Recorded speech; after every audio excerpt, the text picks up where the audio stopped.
What you're about to experience is one man's quest to see beyond the tumultuous period we're in and to envision what lies just beyond our grasp, yet well within our reach. Welcome to Larry Rifkin's America Trends, where the future has arrived, and it's just in time.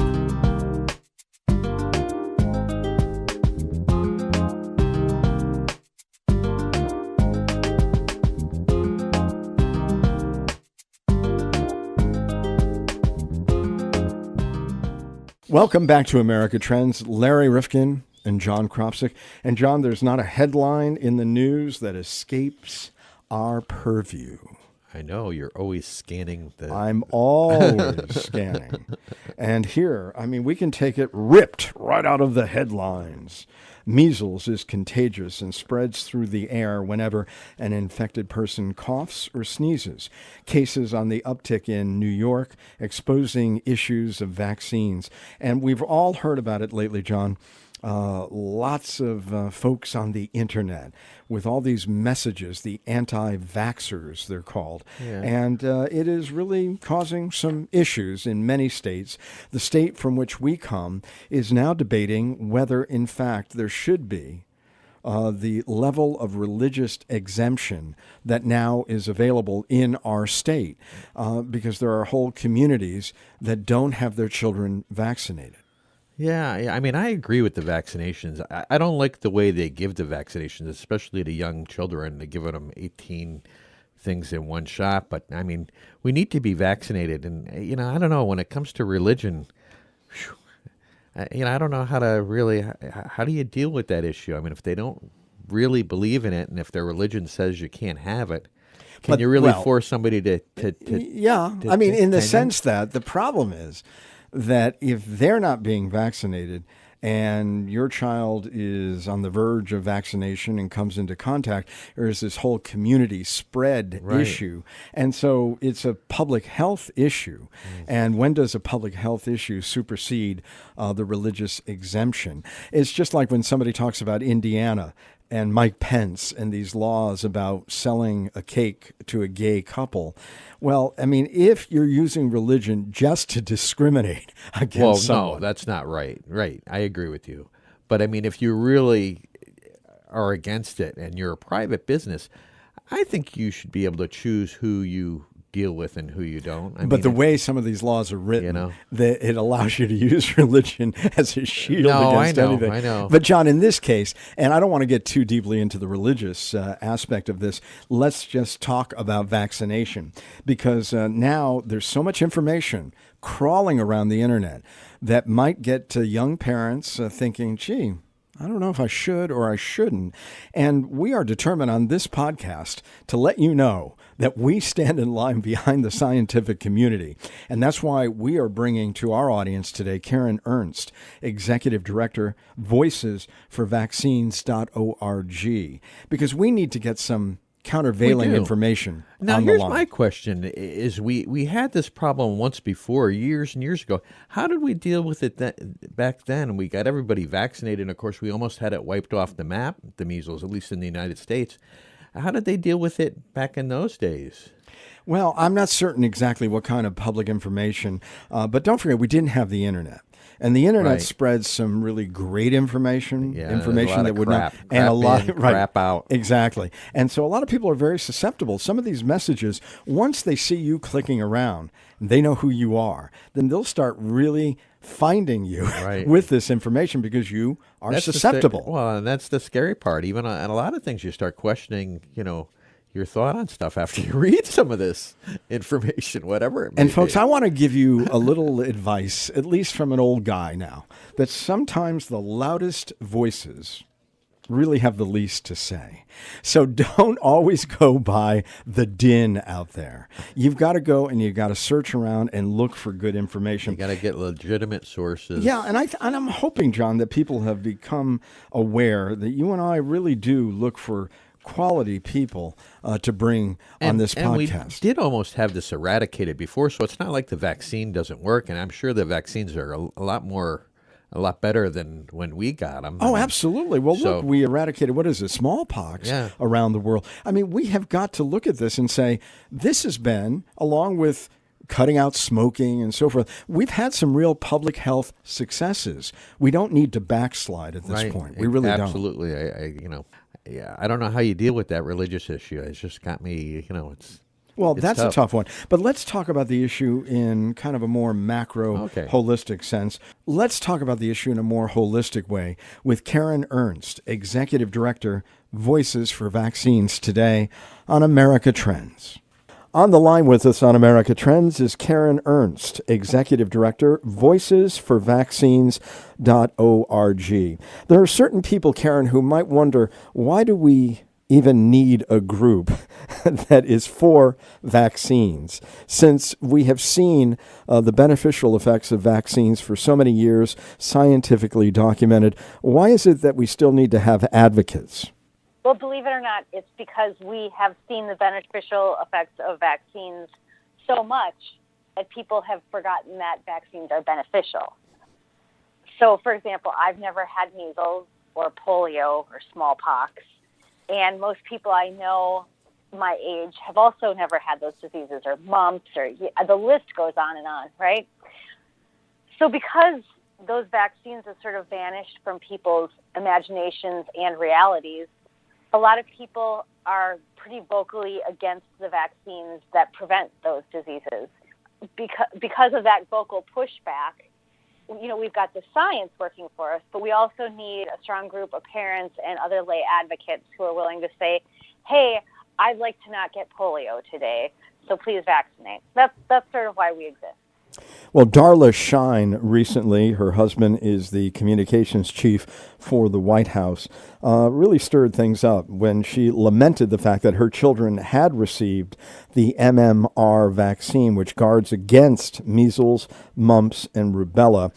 And she added that people of her generation, the baby boomers, and I'm part of that generation, were healthier now because they had measles as children. What do you say to that? That is incorrect. There really isn't a health benefit to getting something like measles. And in fact, with measles, for a couple of years afterwards, a person who has measles sort of has a decimated immune system. They are more prone to catching other infections for a couple of years after recovering from measles. So there's really no good reason to want your kid to be sick with measles, and lots of reasons to not want your kid to get sick with measles, including risk of disability, hospitalization, death, and just all sorts of bad complications. Well, of course, she went on. I mean, that wasn't enough. She said, I had the measles. That was the whole point of my tweet. I have lifetime natural immunity. To that you say? Well, that is a common thought among people who are more afraid of vaccines than they are afraid of the diseases they prevent. But I received the MMR vaccine as a child, and I also have lifelong immunity to it, and it's using my own natural immune system to make that immunity, and I never had to be sick, which is fabulous. I didn't have to miss a couple of weeks of school. I didn't get 18 other people sick. That's, the average number of people that a person infected with measles will get sick is 18 people. And I was able to go on with my life, and I feel pretty good about not having been made sick. And I'm really happy that my kids don't have to catch measles too. Being sick is miserable. Even when it is a light course of the illness, no one should want their children to be ill. And I understand that a lot of this comes from the fact that people are afraid of autism as well. I think another important part of the message really has to be that autism isn't a thing to be afraid of, that we can really provide so much more support to us autistic people and their families in this country, and we can make the world a better place with autistic people in it, but that we shouldn't be afraid of our children being autistic. We should celebrate our children for who they are. So But it's I sort want of to a make two-sided certain, thing. but I want to make certain that I understand, Karen, because what I've read is that there is no link scientifically. People are not able to prove that because, again, science is really in question here. When you have the CDC, for example, recommending that children get 2 doses of the MMR vaccine, one at 12 to 15 months, another 4 to 6, and then you have this woman, going around saying, don't get it at all, or you've got this issue of any tie between autism and vaccination. I want to make certain that I understand science really has been pretty clear about the benefits and the fact that some of these side effects are really, more myths than they are reality. Correct. Yeah, the science showing us that vaccines are in absolutely no way related to autism is as clear as the science showing us that the earth is round. There's no doubt that those two things are unrelated. And, I'll mention Dr. Peter Hotez, who wrote a book called Vaccines Did Not Cause Rachel's Autism, about his autistic daughter. Not only do they not cause autism, but vaccines cannot cause autism because the development of the brain of an autistic person is pretty much set before they're born, before they ever come in contact with a vaccine. And so people are born the way that they are. There's no purpose and there's no need to be afraid of that. And vaccines prevent really terrible diseases that can do awful things to our children. Well, let's talk about polio, for example, because polio was something that, of course, was a scourge for many who were born just a little ahead of my time. And then ultimately the vaccine, and now it's almost eradicated around the world. But it could come back. I mean, is that true, or am I imagining that, if in fact we just got lax about vaccination and the impact on communities? You are correct. Really, all it needs to come back is a community of people who are naive to it, they're unvaccinated, or they've never had polio, and someone who gets sick with polio or becomes a carrier of polio and is introduced to that community of people and spreads it there. There isn't anything magical keeping us from getting polio.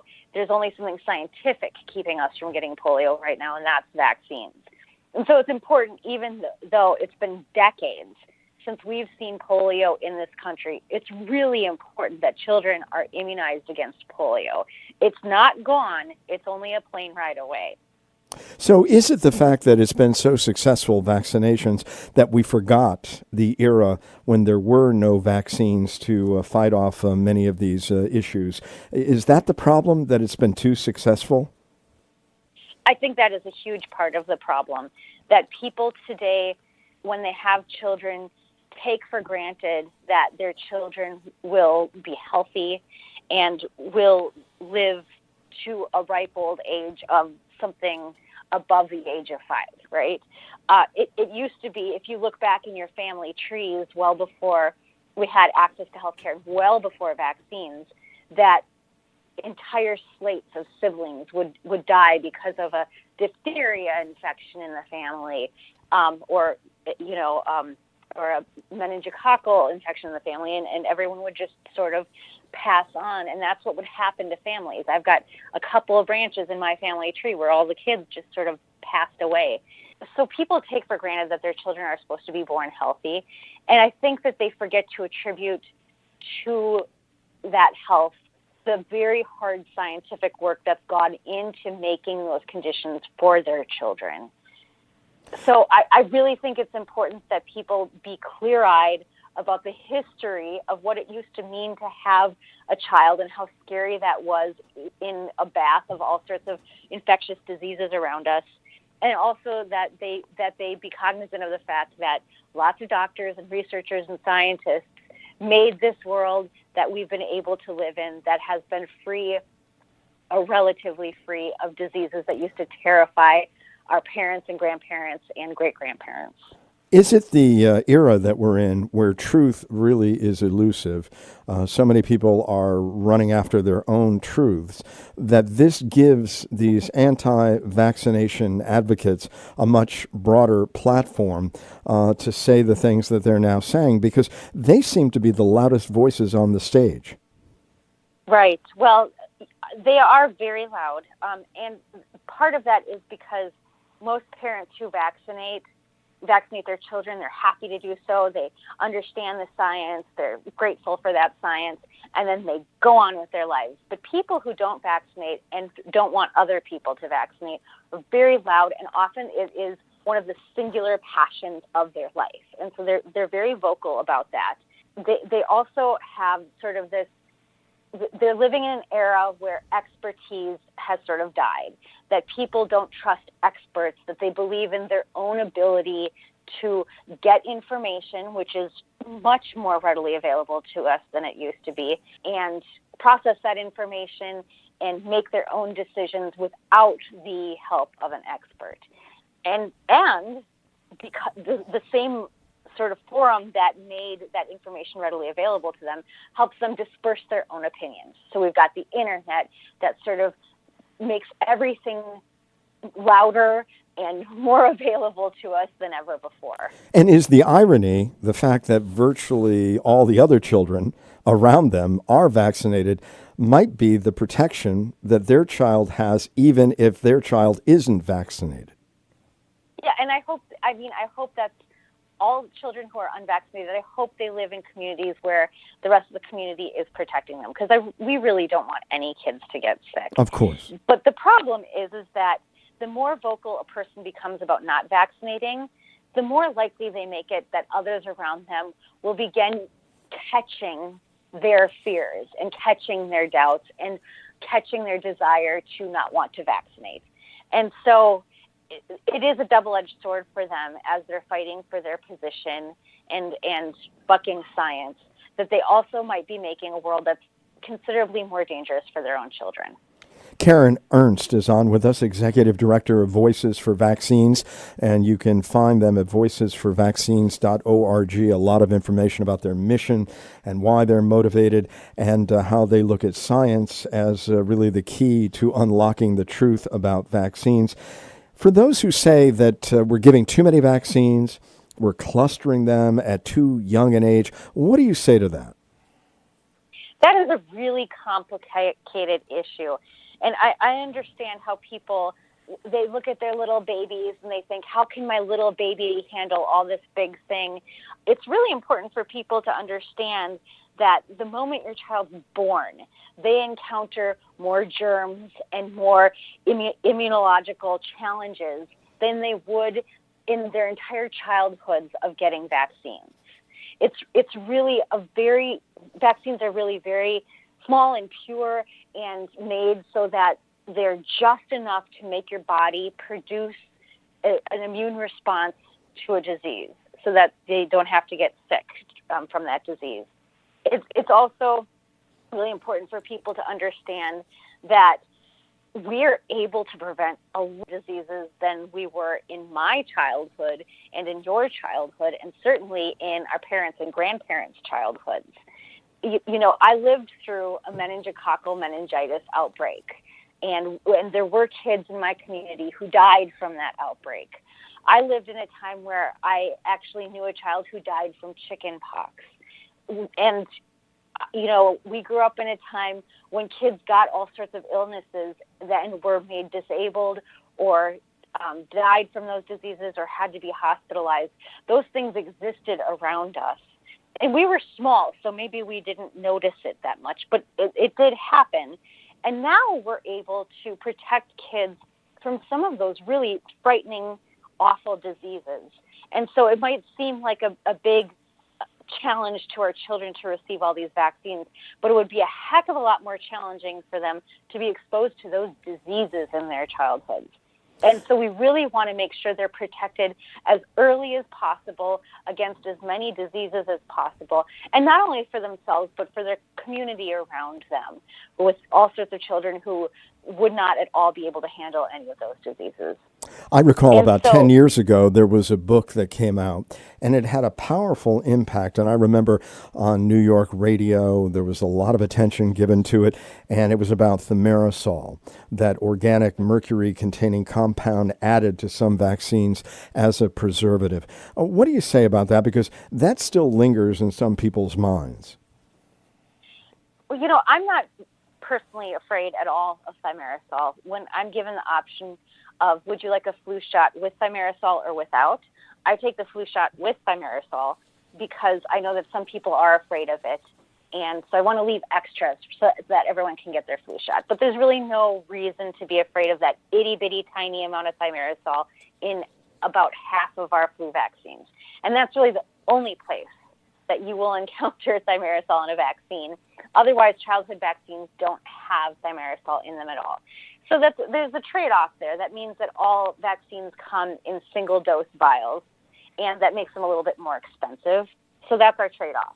Thimerosal was really developed to make sure that nothing terrible was growing in the vaccine, and it's a good preservative, and it's done all sorts of good things for public health. But if people are afraid of it, they should know that they're really not going to come across it.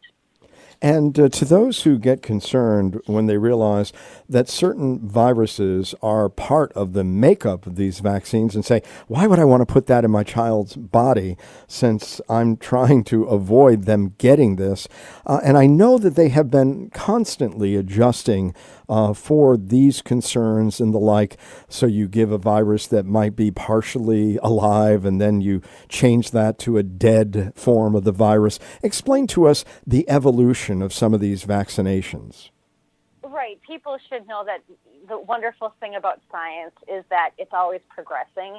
And some of these new vaccines that we have are really scientifically amazing. For example, the HPV vaccine contains a single protein and that people respond to immunologically. And then kids are immune to this virus that can cause 6 different kinds of cancer. That is mind-blowing to me, that we can take something so small and so discreet and have this big effect where kids can be cancer-free in their adulthood. And by the way, can we go back to that? Because I just went for a cleaning and got the oral exam as it relates to cancer. And she said, the hygienist, yeah, we really need to do this. We're finding many more cases of oral cancer, tongue cancer, and the like.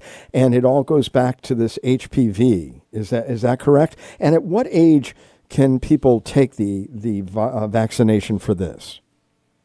Well, the great news to the last part of your question is that the vaccine is approved by the FDA from ages 9 through age 45. And you are correct that oral pharyngeal cancers, so cancers of the mouth and throat, are on the rise, particularly among men, middle-aged men, and that HPV is the leading cause of those cancers, not smoking, not chewing tobacco, but the human papillomavirus. Yeah, that's exactly what she said to me, people who've never smoked. Yes, she's right. It's a terrible virus, and we have a way of preventing it, and then people don't have to have cancer later on. Yeah, I'm glad that your dentist is on the ball. Absolutely. What about those who are of religious sects and those who just for some reason, perhaps an illness of another sort, can't or choose not to be vaccinated? What impact does that have? You know, I'll start with people who can't be vaccinated, because there are a lot of people who have real, true medical reasons for not being able to be vaccinated. People who've received, for example, stem cell transplants have sort of a brand new immune system, and they also can't be vaccinated. So they really rely on everyone around them to be vaccinated. People, undergoing chemotherapy, people who are organ transplant recipients, people who have immunosuppressant medications, such as people on Crohn's disease or people who have rheumatoid arthritis. There are lots of people that we live with who can't receive vaccines and really need the rest of us to be vaccinated. But other reasons for vaccinating aren't so solid. So when we look at the religious question, that that is played up a lot more in public than it is from the pulpit. So we know that the only religion that's really, truly against vaccinating is Christian Science. And even then, the leader of Christian Science, the founder of Christian Science, said, if you have to get vaccinated, just do it.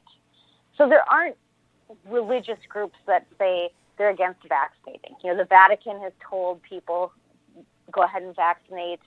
I live in Minnesota, and there's a Muslim population of people who are afraid of vaccines, and the imams tell their congregants, go and get vaccinated. The Latter-day Saints actually help with vaccination efforts overseas. So most religions sort of adhere to what we think of as a moral ethical code that vaccines protect our community, and it's our obligation to get vaccinated. Now, I know, going back to the polio vaccine, there were some concerns about the oral polio vaccine. There's now a new injectable polio vaccine that contains what I was talking about earlier, the inactivated or killed virus, and has not been associated with any cases of the disease. Is there anything different between taking something by mouth or injection, or is that too something that people overstate? It definitely is something that people overstate. So people worry that it's unnatural to inject something into their bodies. Vaccines really, they work differently than what we think of as a pill a lot of times, except for our oral vaccines, which really are just oral polio and the rotavirus vaccine. But vaccines are injected, and then the body works sort of in the area where it was injected to create antibodies that then travel through the body. The medication itself doesn't travel through the body, but the antibodies do. There really isn't much to fear as far as being injected. And people should also keep in mind that if they've ever had a mosquito bite, if they've ever fallen and scraped their skin, that immune system that's local to the right around their skin is plenty good at reacting to and mounting a defense to those sort of injections. Karen, I'm sure you've heard this, but there are some who believe that hygiene, sanitation, clean water, that's all you need. You don't need a vaccination. And that is still floating around out there. Wouldn't that be great if we could just clean our houses and everything would be fine? The problem is that it doesn't really work. And when we look at the stats, we know that vaccines really do make a difference. We know that in the 1950s, after the polio vaccine, the incidence of polio, the rate of number of people getting polio, dropped. We know that in 1963, after the measles vaccine, the rates of measles dropped. We know that in 1995, after the chickenpox vaccine, same thing, fewer cases of chickenpox. We know that in 2006, after the rotavirus vaccine, rotavirus became practically not heard of. And so there haven't been a lot of hygiene changes that were discrete to only having polio, measles, chickenpox, or rotavirus drop in different years. It's not as though there was a big hygiene revolution in those years. So we know that vaccines are important to preventing those diseases. And I'm sure you've heard people say that, well, vaccine immunity wears off. And they swear by this. And, sometimes that's true. The mumps vaccine can wear off after a couple of decades. The pertussis vaccine can wear off a lot more quickly than I'd like it to. But what most people don't realize is that if you get pertussis, that's whooping cough, you're not immune to that for life either. You can get it in another decade. I think a lot of us would rather get boosters than get sick. And that seems to be a pretty good trade-off to maybe go in once every 10 years to get your pertussis vaccine instead of getting pertussis every, decade or so. And I know we've answered this, but just to remind people, when they say, I don't need to be vaccinated against diseases that I don't see in my community or my country, and we know the world is getting so much smaller, so many people traveling. Of course, there have been some who, believe that people are bringing it into the country. I mean, what do you say, about somebody who says, again, that we haven't seen this in such a long time, so, why are you, so dead set on me getting inoculated, if you will? And that's what people were saying about measles for a while. And now we've got a big measles outbreak in Clark County, Washington, and a big measles outbreak in Rockland County, New York, because people kind of got blasé about vaccinating because they had never seen measles, or measles hadn't been around for a while. So we really need to remember that if it can happen with measles, it can really happen with any disease we're vaccinating against, except, of course, smallpox, which was eradicated from the earth in the 1970s. We really need to keep vaccinating. Otherwise, like measles, we could see polio again. We could, in places where vaccinating has gotten lax, they've seen cases of diphtheria. People who didn't vaccinate their kids caught tetanus, which is, of course, it's not transmitted from person to person, but it's a terrible disease to get. So it's important to stay on top of our vaccines and remember that we're not immune from disease unless we make ourselves be immune. And what were you trying to say? I just want to make certain we all understand about smallpox. Yes, smallpox is the only human disease that no longer exists thanks to vaccines. So smallpox was an incredibly infectious disease. A high number of people who caught it would die from it. It wiped out a good portion of George Washington's troops at one point. And so it's been part of American history to really work on getting rid of smallpox, and we were able to do that. And now it only exists in a lab. There are no human beings on the planet Earth right now who have smallpox. And why is that? Because I've got to imagine there are remote and faraway countries and underdeveloped countries that haven't really, in themselves, really picked up all the science and done, some of the things that we've done in a very forward-looking civilization. So why is it not existent? That is a feel-good story if you want to feel good about the world. When the world comes together and decides to do something, like make sure no one can get smallpox again, we can do that. We can do it with a combination of making sure we can get vaccines to even the remotest parts of the world by working with countries on quarantining people, on diagnosing, on monitoring. And part of that is thanks to many organizations through our own CDC and through the World Health Organization, and people who dedicate their lives to going out into places that you and I have probably never even heard of, to making sure that kids are healthy and that people are disease-free. That's sort of the simple answer to it. The complex answer to it has a lot of math equations that I don't fully understand. Yeah, well, we don't have our chalkboard with us today. Voices for Vaccines, if you go up on their website, they do have a lot of information as to when somebody should be vaccinated, at what ages, against what diseases. What do you say to the older folks who are listening? And I've got one right here in the studio, and I've got one right at home who won't get a flu vaccination. Oh, get your flu shot. It actually took me a number of years to convince my mother to get her flu shot, and then once she did, she was hooked. She loved it. Flu shots are really important because last year we had 80,000 people who died from the flu. Healthy young people can die from the flu. And a lot of people say, well, the flu shot doesn't work well enough. You know what works less than the flu shot? It's not getting a flu shot. Yes.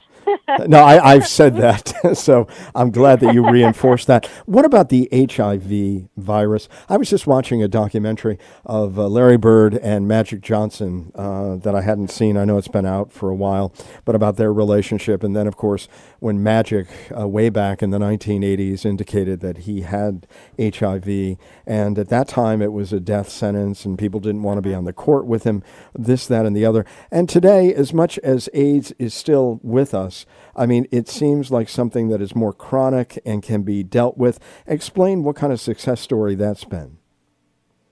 That really, the success story from AIDS is really adjacent to vaccines, but not vaccine specific, because we haven't yet developed a good vaccine for AIDS. I know a lot of people have been working, or I should say HIV. A lot of people have been working on it for a lot of years.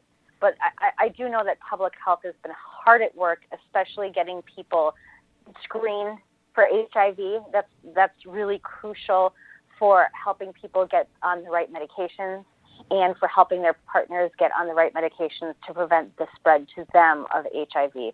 So it's sort of an adjacent topic, but I'm hopeful that there's been progress little by little. You know, it takes a long time to make a vaccine. And little by little, there's been progress in the trials of HIV vaccines, and I'm hopeful that we can get one, especially for people in places of the world where they just can't afford the medication to make it a chronic disease instead of a death sentence as it once was. As you look at it, as people are going to be hearing more and more from many out there who have very loud voices in opposition to what you've been saying today, what do you want people to remember about vaccinations? I mean, if there's one message you can leave with them today on this podcast. I want them to remember that almost every single doctor, researcher, scientist in the world believes that vaccines are safe and effective and necessary. And we live in a time where people are sort of conditioned to doubt those experts, but a lot of those experts are people who've dedicated their lives just to making sure that people don't get sick. And so reach out to the doctors that you go to, and if you're afraid, have them explain it to you. It's worthwhile getting your questions answered and getting your fears taken care of, and really evaluating the sources who are telling you something different than the 99% of the world's experts on the topic. Karen Ernst, thank you so much for being with us today. She's the executive director, voicesforvaccines.org, and people can go up on the website. Lots of very valuable information. Thanks again for coming by today on America Trends. Thank you so much. You're listening to America Trends Podcast, and we're part of the Mental Health News Radio Network at mhnrnetwork.com.